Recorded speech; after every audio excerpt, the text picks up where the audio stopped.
Hey guys, I'm Brandon. And I'm Maria. And today we are going to talk to you quick about culture and posture and environment on gait.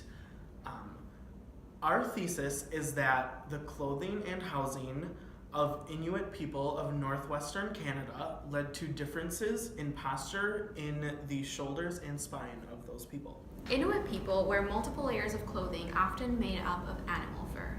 These multiple layers can quickly add up the weight on the shoulders, which can lead to a more rounded shoulder and rounded posture.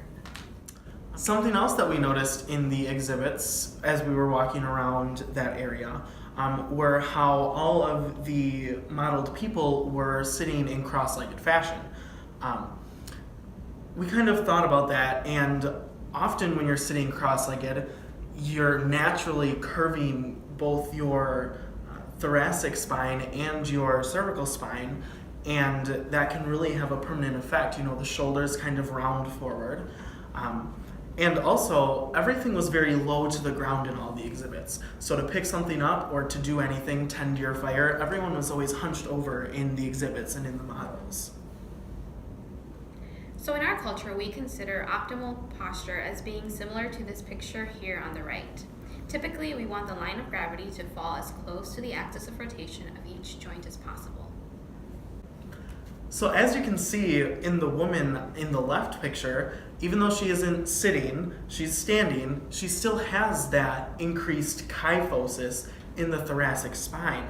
Her cervical spine also, you can tell, it looks like her head is kind of protruded. So the changes follow up the chain. Our second thesis states that in Eastern Africa, environments with unstable ground surfaces affected or challenged the gait biomechanics of the region's people, leading to gait kinematics that differ from our own. One example that we noticed is how if you're walking on unstable, rocky surfaces, as you're toeing off, the rocks kind of dig away and you almost make a divot with your foot. And the same thing happens when you heel strike.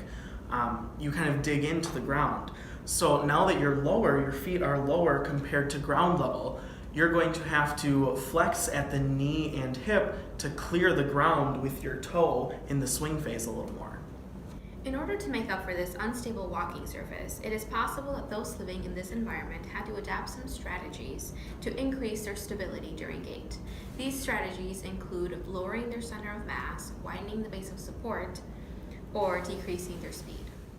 A study by Gates et al. Looked at changes in gait in participants when they walked on level ground versus when they were walking on a destabilizing ground surface.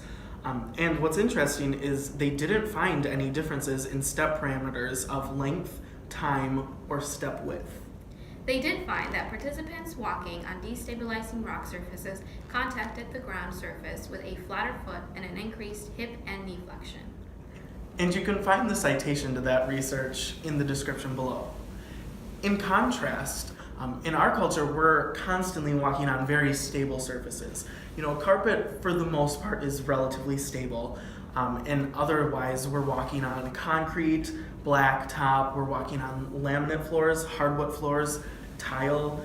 These surfaces aren't moving around. They're very stable, whereas the unstable rocky surfaces found in this Eastern African environment were very unstable. The rocks are moving. As PT students taking traditional physical therapy classes, we often take classes that focus on body structures. And this assignment helped us take a step back and look at how the outside world can also affect or cause changes within our bodies.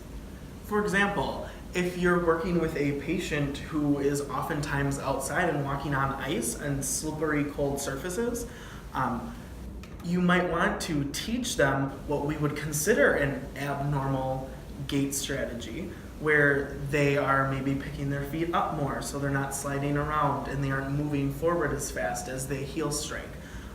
And while we may consider this abnormal, it very well may be the normal gait patterns for someone who lives in a constantly icy environment.